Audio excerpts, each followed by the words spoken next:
Bienvenidos a Cruce de Palabras por Telesur. Soy Luis Hernández Navarro y para platicar sobre la mal llamada Guerra Sucia, sobre las desapariciones de militantes políticos en el México de la década de los 70, está con nosotros la historiadora Alicia de los Ríos. Alicia es doctora en historia y es hija de una desaparecida. Hace apenas unos cuantos días, Alicia, escribiste un texto conmovedor, literalmente conmovedor hasta las lágrimas, donde contabas cómo cada 6 de enero esperabas que los reyes te trajeran a tu mamá. ¿Cómo es esta historia, Alicia? ¿Por dónde comenzarías? Bueno, pues quiero comenzar dándote las gracias, Luis, por esta invitación. Para nosotras y nosotros es muy importante seguir con este tema en la agenda. Siempre lo ha sido porque creemos que va pasando el tiempo y cada vez se va perdiendo más, no nada más las historias, sino las búsquedas, ¿no? Entonces, te agradezco mucho este espacio. Sí, yo hice este ejercicio literario porque soy hija de una persona desaparecida, que mi madre es, yo soy su homónima, me llamo igual que ella, Alicia de los Ríos Merino. ¿Qué te puedo decir? Ella era una joven chihuahuense que a partir de una huelga tecnológica y también debido a un triple asalto bancario que hubo aquí en la ciudad de Chihuahua, comandado por un joven ingeniero que había egresado también de la Universidad de Chihuahua, Diego Lucero, pues aquí en Chihuahua hubo una efervescencia muy, muy interesante del movimiento popular social, ¿no? Eso es lo que dio paso al Comité de Defensa Popular, famoso por las territorios que iban invadiendo, la vivienda popular, todo esto, ¿no? Entonces, bueno, ella es una de las miles de jóvenes que forma parte de lo que nosotros decimos el espectro insurgente, ¿no? Que no nada más es la guerrilla, sino que es el espectro insurgente de principios de la década de los 1970. Y bueno, ella se incorpora muy joven a la Liga Comunista 23 de septiembre. Digamos, todos estos eventos dan paso a una conformación nacional que se llama Liga Comunista 23 de septiembre, integrada por muchos grupos regionales, ¿no? Campesinos, estudiantiles, obreros. Entonces, bueno, se integra desde 1973. No voy a abundar mucho, pero para nuestros compañeros, compañeras de otros países, en México hubo muchos intentos de insurrección, la mayoría de ellos protagonizados por jóvenes, ¿no? Y mi mamá forma parte de esta generación o de estas generaciones que no nada más se radicalizan militarmente, se radicalizan políticamente, ¿no? Son jóvenes que sobre todo pues querían la organización de la clase obrera, ¿no? Dura mucho tiempo mi madre, ahí conoce a mi papá, Enrique Pérez Mora, que él era de Guadalajara, forma parte de un comando con el Guaymas que se va a fugar de Oblatos, de la penitenciaría de Oblatos. Ahorita hay un documental muy interesante que cuenta esa historia. Y bueno, lo estoy contando a grandes zancadillas. y mi madre se separa de la casa materna desde un principio, de la casa familiar desde un principio. Y yo creo que es muy interesante también decir que conforme se fueron desarrollando las organizaciones político-armadas comunistas, pues también se fue modificando las estrategias contrainsurgentes, ¿no? Que eso es a lo que apela la carta, que así como vemos cambios en las organizaciones insurgentes, también vemos cambios en las organizaciones que participaron, las instituciones que participaron de la contrainsurgencia, lo que tú decías, la mal llamada guerra sucia, ¿no? Mi madre, el 5 de enero de 1978, se dirige a una cita con otros compañeros suyos de esa organización. Vale decir que ya desde 1975, 1976, surge una pieza clave para nosotros porque forma parte de muchas desapariciones forzadas y es la Brigada Blanca, o lo que conocemos como Brigada Blanca, y es la Brigada Especial, ¿no? Entonces, esta brigada ya no solamente detenía a las personas, a los opositores, sino que los eliminaba. Es decir, ya no había esta detenerlos, interrogarlos y llevarlos a alguna cárcel pública, ¿no? Alguna penitenciaria pública, sino que lo que se hacía pues era llevarlos a la base principal de la Dirección Federal de Seguridad, que era el campo militar número 1, ¿no? Ahí es la última, digamos, es de los últimos lugares donde ven a mi madre, que te decía que ella fue a una cita con uno de sus compañeros, Mike, el karateca, y mi madre es detenida. Dan la pelea, dan combate. Mike está registrado como muerto, están las fotografías de su cadáver. Y lo que se cuenta es que mi mamá todavía tiene las fuerzas de meterse a una casa de ahí de por la colonia Vallejo Industrial, Nueva Vallejo, que es la zona industrial, era de las zonas industriales a la orilla, digamos, que ahora ya quedó más adentro de la Ciudad de México, y se logra meter a una casa, se comunica con mi familia materna, le grita a mi tía Marta, Marta, me van a detener, búscame, y cuelga, ¿no? Parece que ella está herida, no parece, la registran herida. Quien firma todos esos informes es Javier García Paniagua, que era el director de la Dirección Federal de Seguridad. Hay mandos a cargo de ese operativo, está Francisco Sagún Vaca, que era otra parte interesante, digamos, en esa parte medio final de la Brigada Especial, ¿no? De la Brigada Blanca. Y bueno, la llevan al campo militar número 1, ¿no? Los últimos lugares, Luis, donde se ve a mi mamá, son los campos militares número 1 en la Ciudad de México y Pie de la Cuesta, en Acapulco, Guerrero. Entonces, los lugares son instalaciones militares. Alicia, en la década de los 70, tú ubicas la desaparición de tu mamá el 5 de enero de 1978, ¿no? La década de los 70, sí. México estaba lleno de migrantes latinoamericanos que huían de las dictaduras.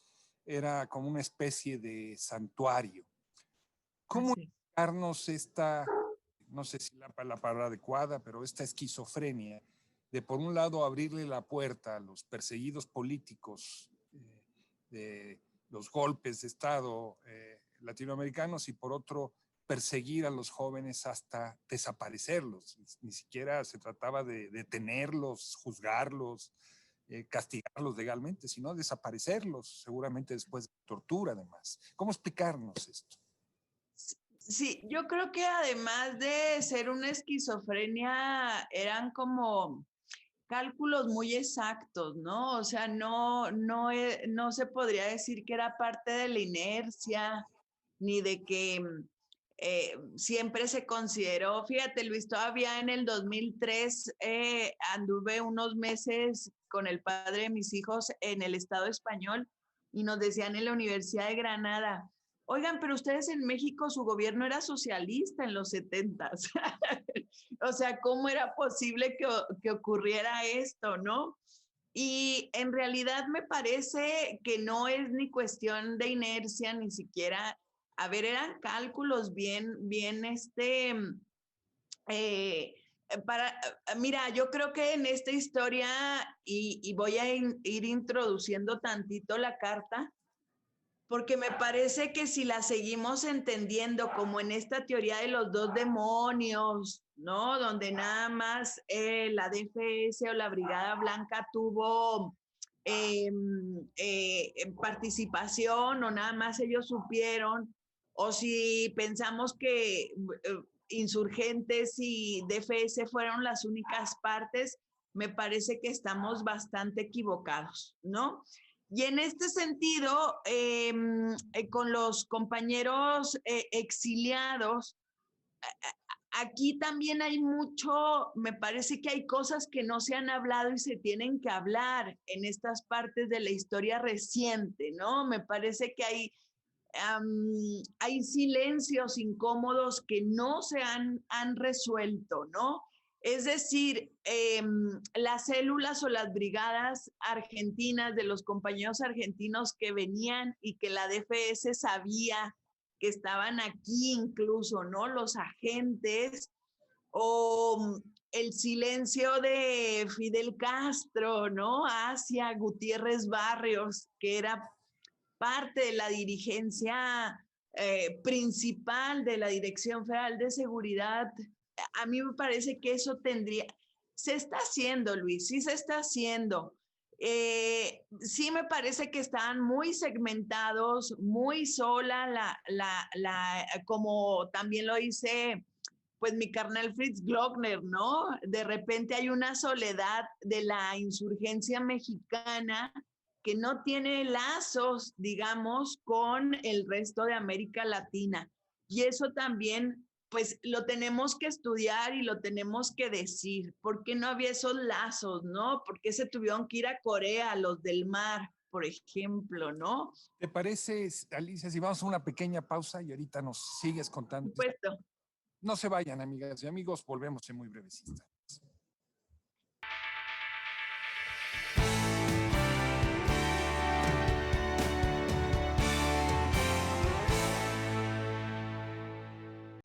Estamos ya de regreso en este cruce de palabras, conversando con la doctora en historia Alicia de los Ríos sobre los desaparecidos políticos en México, la contrainsurgencia en la década de los 70, en un país que al mismo tiempo era un santuario para la emigración latinoamericana.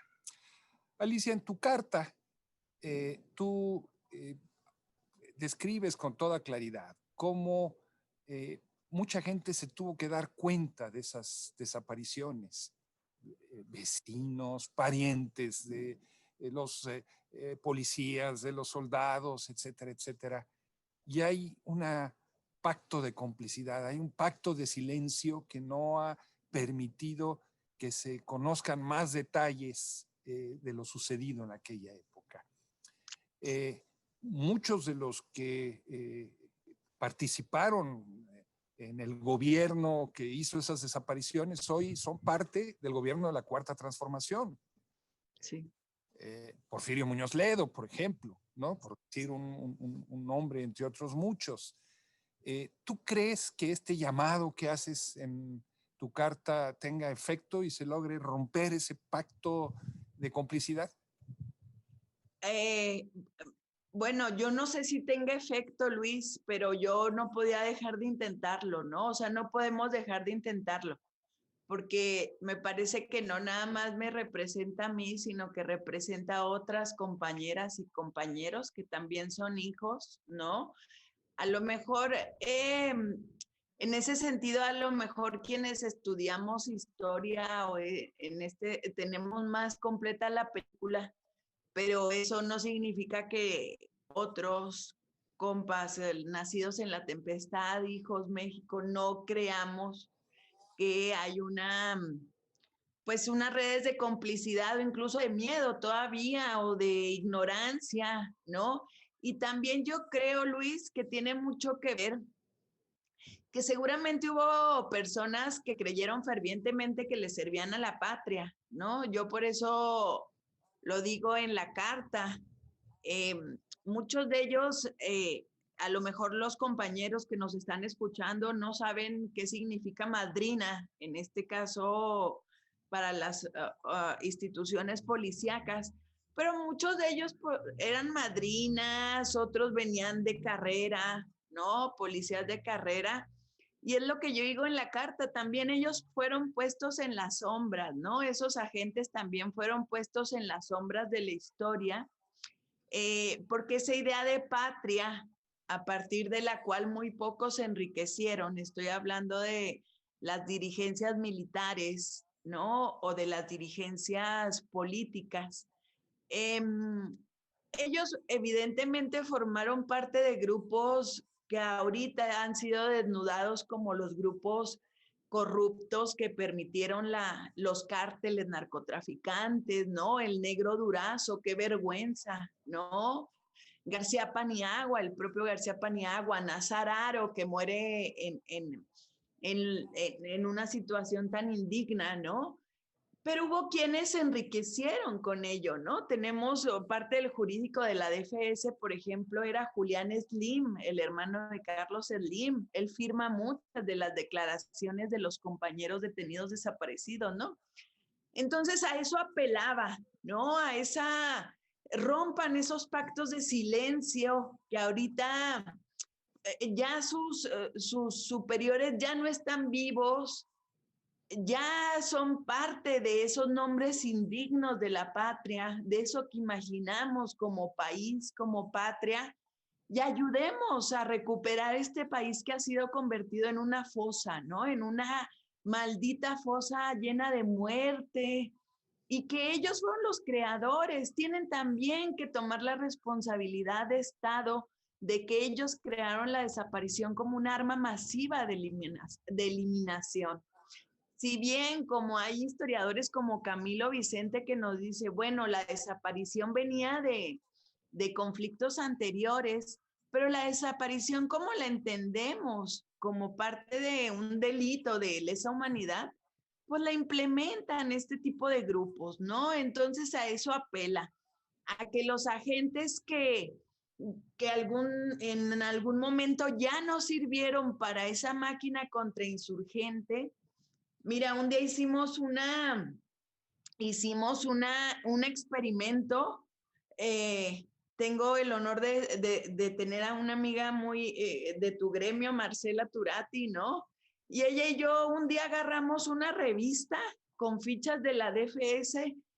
Creo que en una hora encontramos a 2 personas, todavía por teléfono. Una de ellas era franelera y otra era veladora, ¿no? Entonces decíamos, no hicieron carrera profesional, digamos, como parte de corporaciones policíacas, seguramente sobreviven, se les acabaron esas redes de lealtad, de compadrazgos, etcétera, y a lo mejor ellos tienen ganas de hablar, ¿no? Tienen ganas de conciliarse con la propia vida, insisto, con esa idea que tenían de eliminar a jóvenes que los consideraban como monstruos, ¿no? Y a eso apela esta carta. ¿Qué magnitud tuvo el fenómeno de la desaparición por motivos políticos en México? Mira, si nada más tomáramos cifras, digamos, pues evidentemente somos una comunidad muy pequeña, ¿no? Frente a las cifras de hoy. A mí me parece que las cifras nunca, mucho menos de víctimas, ¿no? Tendrían que tener nada más como este significado cuantitativo, sino ver como que son historias, ¿no?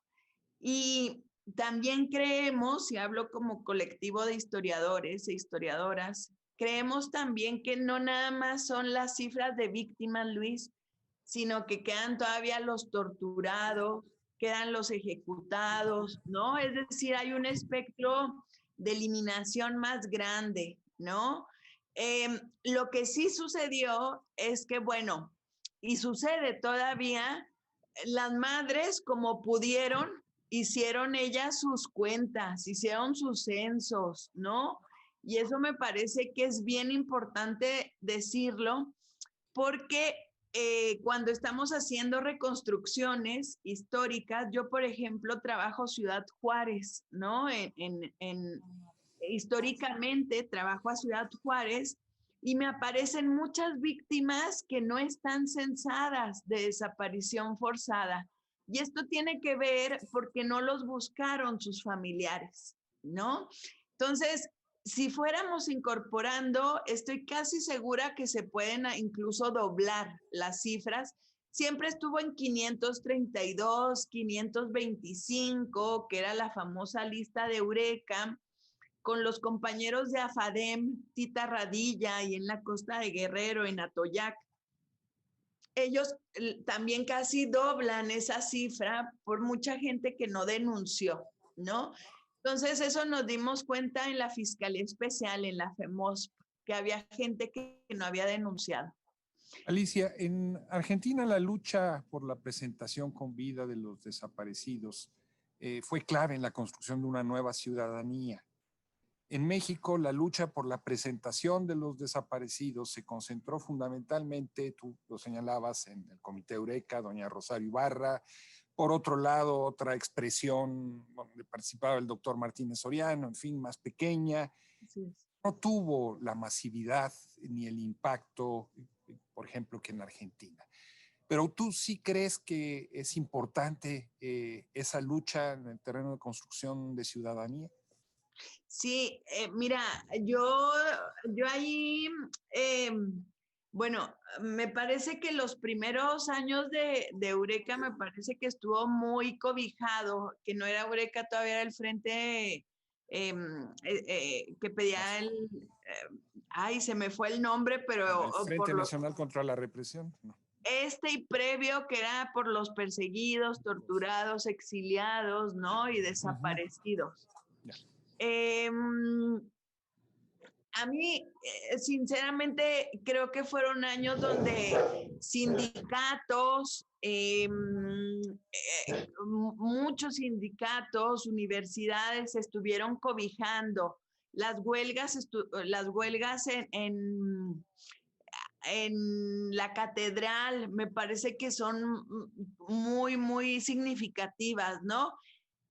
Y yo por eso lo decía en las entrevistas previas, Luis, que me parece que la presentación, antes se decía presentación con vida, ¿no? De los compañeros, fue siempre una causa de la izquierda, incluso electoral, cuando era el Partido Comunista, PRT, etcétera, etcétera, siempre fue retomada como causa de estos partidos, ¿no? Incluso lo que decías ahorita de Muñoz Ledo, pues Muñoz Ledo era embajador en la ONU y él negó que hubiera desaparecidos en México, ¿no? Cuando estuvo ahí en una asamblea de la ONU, y bueno, ya de él tendrá también que dar sus cuentas. Pero hablando de hoy, me parece que sí, que falta ese ejercicio de ciudadanía, de corresponsabilidad. Creo que es una de las mejores cosas que ha hecho la 4T en el sentido de la política pública de memoria, pero lo decía, me parece insuficiente, porque si hacemos política pública de memoria, va para las generaciones jóvenes, las nuevas generaciones en formación de ciudadanía, y si ellas viven procesos de impunidad, si viven procesos de violencia, de lo que cuesta una vida, lo que cuesta acabar con una vida, entonces esas políticas públicas de memoria no van a cosecharse, ¿no?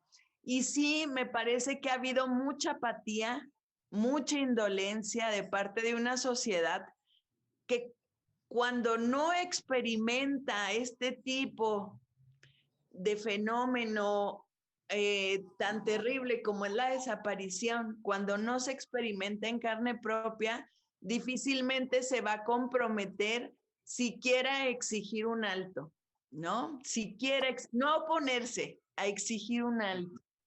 Alicia de los Ríos, la guillotina del tiempo ya cayó sobre nosotros. Muchas gracias, Ay, amable compañía, el día de hoy. Y hoy más que nunca, vivos se los llevaron, vivos los vivos que. los queremos. Muchas gracias. Gracias a ti, Luis. Un gusto Ustedes, saludarte. un gustazo. Y ustedes, amigos, amigas, muchas gracias por su amable compañía el día de hoy. Ya saben, los esperamos la semana que viene aquí por Cruce Palabras por Telesur. Hasta la próxima.